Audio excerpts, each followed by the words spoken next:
Audio 4 खाद्यान्न संकट और उसका हल।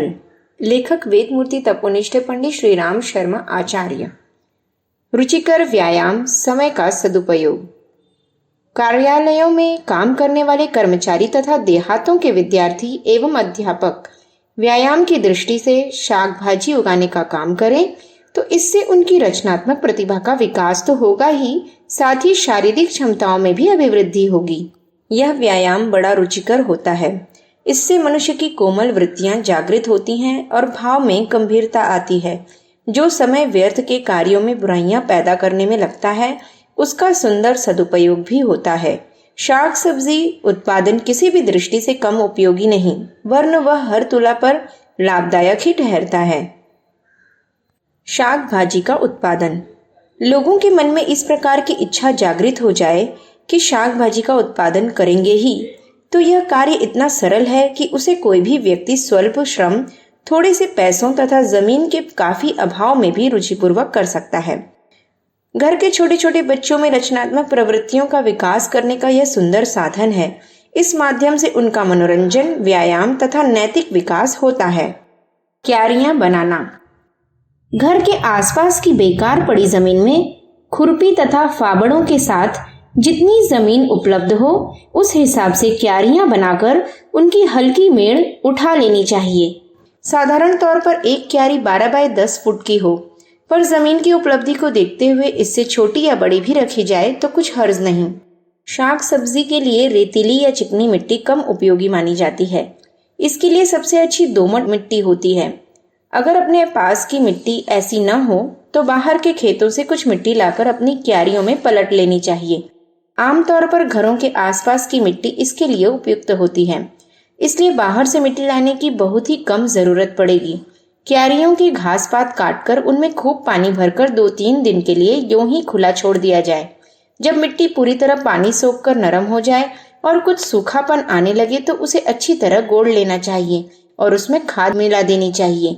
2-3 बार अच्छी तरह गुड़ाई करने के बाद मिट्टी के ढेले समाप्त हो जाएंगे और वह भुरभुरी बन जाएगी। अब इस क्यारी में अपनी सुविधा अनुसार कोई सब्जी बो सकते हैं। बड़े किसान और सिंचाई। जिनके पास केवल 2-3 क्यारियां हों, उनके लिए सिंचाई की कोई बड़ी दिक्कत नहीं होती। घर के कुएं से बाल्टियों में पानी लाकर सिंचाई हो जाती है, पर बड़े उत्पादन में शाक भाजी खाद और पानी पर्याप्त सुविधा मांगती है। शाक सब्जी का सघन उत्पादन भी इसी ढंग से होता है। पहले सारे खेत को सींचना पड़ता है और फिर उसे खाद देकर नरम कर लिया जाता है। इसके बाद उसकी छोटी छोटी क्यारियां बनाकर बीज बोए जाते हैं। बड़ी खेती में सिंचाई के साधनों पर मुख्य रूप में ध्यान देना पड़ता है ताकि सब्जियों को जल्दी जल्दी पानी दिया जा सके। नहर का पानी उपलब्ध हो सके तो अच्छा है, अन्यथा कुएं या पोखर से पानी की ऐसी व्यवस्था रहे जिससे सप्ताह में समयानुसार सिंचाई होती रहे। इसके लिए चरखी या पुर, रहट, मायादास या बुलंद शहरी बाल्टी, ट्यूब वेल्स या चैन पंप काम में लाए जा सकते हैं। थोड़ी जमीन में हैंडपंप भी लगाए जा सकते हैं। बरसात में सब्जी का उत्पादन। पानी की अधिक आवश्यकता को ध्यान में रखकर शाक सब्जी का अधिकांश उत्पादन बरसात के दिनों में किया जाता है। वह अपेक्षाकृत सरल भी होता है। वर्षा के 1-2 पानी पड़ जाने के बाद मिट्टी काफी नरम पड़ जाती है, तो उसमें गड्ढे खोदकर बीज बोने में कठिनाई नहीं रहती। यह गड्ढे छप्परों के आसपास किसी वृक्ष के नीचे बनाएं ताकि उनमें उगी बेलों को थोड़ा सा सहारा देकर ऊपर चढ़ाया जा सके। ऐसी सब्जियों में लौकी, तोरई, कद्दू, कुमड़ा, चरचीड़ा आदि मुख्य हैं।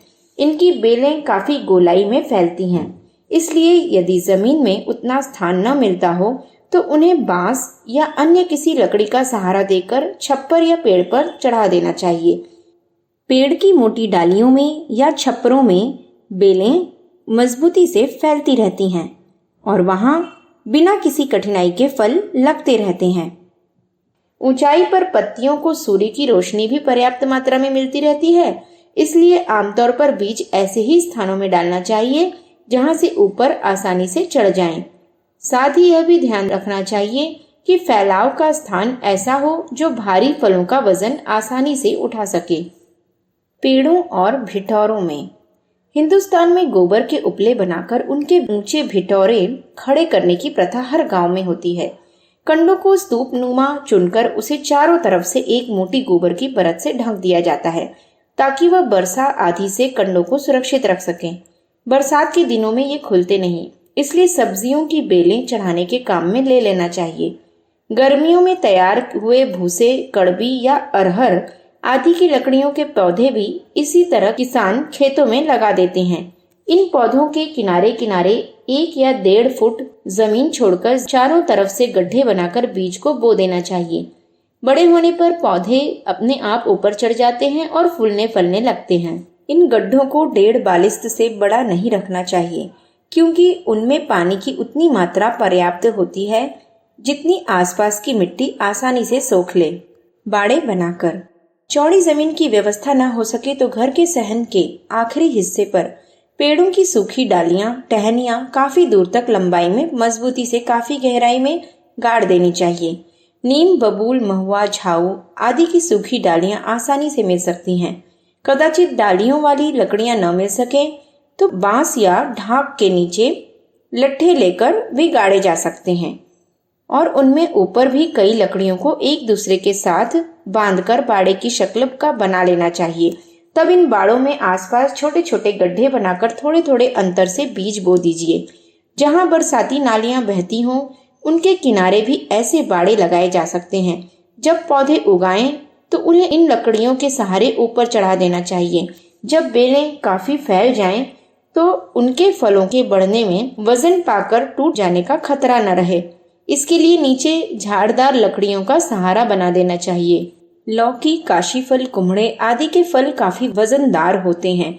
उनको चढ़ाते समय इस बात का पूरा ध्यान रखना चाहिए जो लकड़ियां गाड़ी गई हैं वे इतनी मजबूत हैं कि इनके फलों के वजन को आसानी से सह सकती हैं। इसके लिए इन बाड़ों को बहुत ऊंचा तभी उठाया जाए जब आधार भी उतना ही मजबूत हो और ऊपर बेलों के फैलने के लिए मजबूत टट्टियां भी लगी हों। इस प्रकार की व्यवस्था से मकान की शोभा बढ़ेगी और उससे फल भी काफी मात्रा में उपलब्ध हो सकेंगे। जमीन की भी कोई अधिक आवश्यकता न होकर एक सकरी पगडंडी काफी होगी। कुओं के आसपास घरों के बाहर जहां कुओं की फर्श में बैठकर लोग स्नान करते हैं, उस पानी की नियमित व्यवस्था न होने से वह चारों तरफ फैलता या एक स्थान पर सड़ता रहता है। इस पानी को एक चक्करदार नाली में घुमाकर उसके किनारे किनारे टमाटर, बैंगन आदि सब्जियां लगा देनी चाहिए और अधिक स्थान मिल सके तो क्यारियों वाली सब्जियों के लिए सिंचाई की व्यवस्था भी इसी नाली के द्वारा हो सकती है। पर यहाँ यह ध्यान देने की आवश्यकता पड़ेगी कि साबुन लगा हुआ पानी उनमें न पहुँचे, अन्यथा इससे सारी सब्जी बर्बाद हो सकती है। लकड़ी के डिब्बे और गमले। जिन लोगों के पास जमीन का नितांत अभाव हो वे लोग धनिया, मिर्च, अदरक, पुदीना, टमाटर, चटनी में काम आने वाली सब्जियों का उत्पादन गमलों में भी कर सकते हैं। इन गमलों को किसी ऐसे स्थान पर रखना चाहिए जहां उन्हें पर्याप्त धूप मिल सके। इनकी मिट्टी समय समय पर पलटी जाती रहे और साथ ही उसमें ताजी मिट्टी भी दी जाती रहे।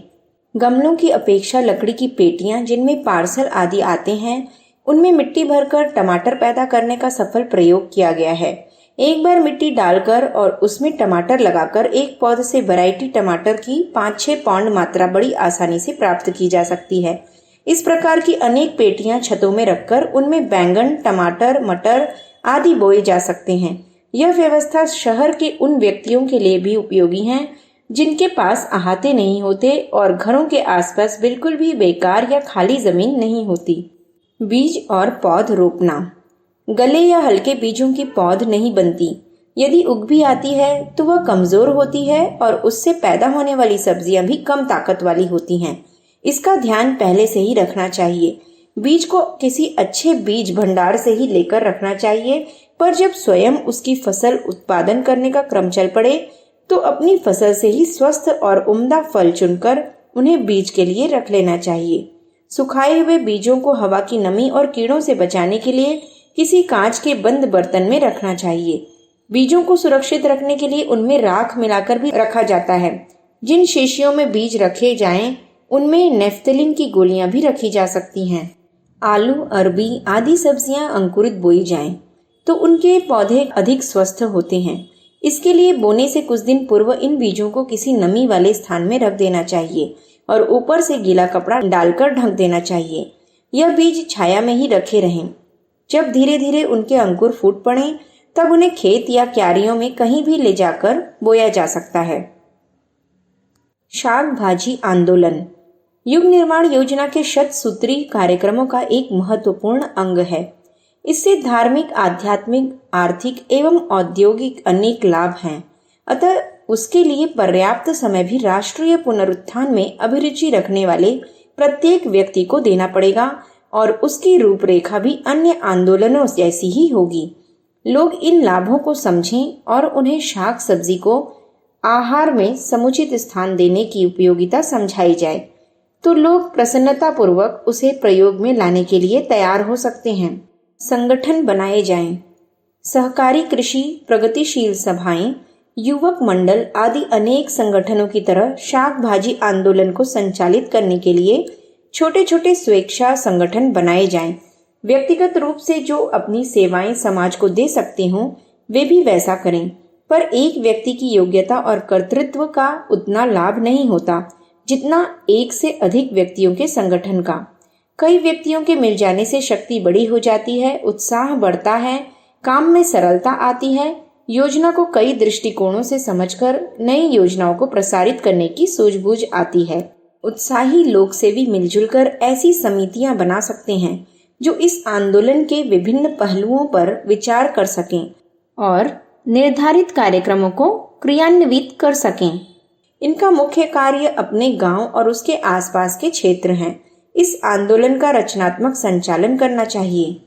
लेख, ट्रैक्ट और समाचार। किसी मुख्य आयोजन के लाभ, कार्यक्रम और विज्ञापन के लिए छोटे छोटे बुलेटिन प्रसारित करने की प्रथा इस युग में बड़ी प्रभावशाली साबित हुई है। ऐसी बुलेटिनों का प्रकाशन या संगठन कर सकते हैं और शाक सब्जी संबंधित अनेक तरह की जानकारी सर्वसाधारण तक पहुंचा सकते हैं। आवश्यकता अनुसार छोटे बड़े बुलेटिन वितरण अथवा विक्रय के लिए प्रकाशित हो सकते हैं।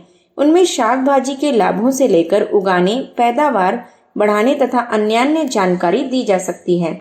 शाक सब्जियों की उपयोगिता पर प्रकाश डालने वाले लेख लिखे जाएं और उन्हें समाचार पत्रों तथा अन्य पत्रिकाओं में छपने के लिए भेजना चाहिए ताकि लोगों का उधर ध्यान आकर्षित हो। गाजर खाइए, कद बढ़ाइए, स्वास्थ्य का सरताज बथुआ, पालक खाइए, स्वास्थ्य बनाइए, आलू उगाओ, अधिक कमाओ। इस प्रकार के एक एक विषय के अनेक लेख जानकर एवं अनुभवी लोगों द्वारा पत्र पत्रिकाओं को भेजे जा सकते हैं। लोगों में एक मनोवैज्ञानिक प्रवृत्ति यह होती है कि उन्हें औरों को काम करते देखकर उत्साह मिलता है। ऐसे कार्य जगह जगह होते हैं और लोग लाभ भी उठाते हैं, पर बहुत से लोगों को उनका पता नहीं होता। ऐसे समाचार जहाँ भी जानकारी में आ रहे हों उन्हें आकर्षक रूप देकर अखबारों में छपने के लिए भेजना चाहिए। अपराधपूर्ण समाचार पढ़कर जब लोगों की अपराध में रुचि बढ़ सकती है, तो इस प्रकार के समाचार पढ़कर लोग शाक भाजी के उत्पादन और उपभोग में रुचि न बढ़ाएं, ऐसा सर्वथा संभव नहीं। दूसरों की प्रेरणा पाकर लोग निश्चय ही उसे स्वयं भी अब करने की योजना बनाते और करते हैं। बीजों का वितरण। गांव के अनपढ़ किसानों को यह भी पता नहीं चल पाता कि शहर में बीज भंडार कहाँ है और शाक सब्जियों के अनेक तरह के बीज कहाँ से मिल सकते हैं। समय के अभाव में ऐसा कर भी नहीं सकते कि शहर जाएं और पता लगाकर बीज ले आएं। यह कार्य समितियों, शाखाओं तथा स्वेच्छा संगठनों को करना चाहिए। काफी मात्रा में भिंडी, तोरई, लौकी, ककड़ी, तरबूज, आलू, कद्दू, सेम, मटर आदि के बीज लाकर उन्हें कागज या कपड़े की छोटी छोटी थैलियों में तौलकर हिफाजत से रख लिए जाएं। इनके ऊपर स्याही से वजन और उनकी कीमत लिख दी जाए। थैलियां ज्यादातर तोले, छटाक या 100 ग्राम तक ही बनाई जाए और उनकी कीमत 2, 4 या 8 आने से अधिक न रखी जाए। जो लोग अधिक खरीदना चाहें उन्हें थैलियां या पुड़ियां की अपेक्षा तौल कर बीज दिए जाएं। इस प्रकार के बीज भंडार हर संचालन केंद्र के पास जगह जगह रहें।